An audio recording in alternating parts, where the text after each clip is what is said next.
இந்த போட்டோவில் இருப்பது ஒரு பரிசு பொருள் இல்லைங்க, இறந்து போன ஒரு குழந்தையுடைய சடலம். அதையே ஒரு பிரவுன் கலர் பாக்ஸ்ல வச்சு கொடுத்திருக்காங்க. கடந்த 5ஆம் தேதி பெரிய மழையினால பெரிய வெள்ளம் வந்து மொத்த சென்னையும் மூழ்கி கிடந்த போது வட சென்னையில் இருக்கக்கூடிய புளியந்தோப்பை சேர்ந்த மசூத் மற்றும் சௌமியா அந்த தம்பதிகள் இதே வெள்ளத்துல மாட்டிக்கிட்டு இருந்தாங்க. எதிர்பாராத விதமா சௌமியாக்கு அப்ப பெரிய பிரசவ வலி ஏற்பட்டது.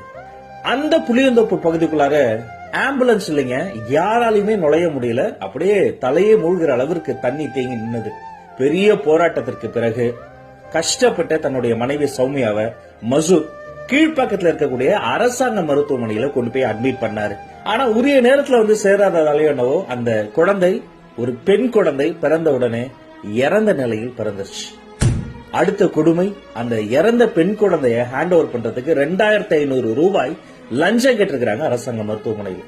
பிறகு 3-4 நாட்கள் கழித்து அந்த பெண் குழந்தையின் சடலத்தை மார்ச்சுவரியிலிருந்து கொடுக்கும் பொழுது முறைப்படி வெள்ளை துணியில சுத்தி, அதுக்குன்னு ஒரு ப்ரொசீஜர் இருக்கு, right to die with dignity அப்படின்னு இந்தியால ஒரு சட்டமே இருக்கு.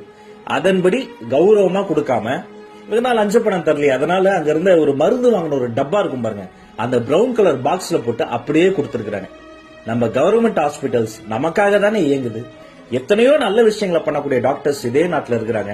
ஆனா இதை நம்மளால ஏத்துக்க முடியுமா?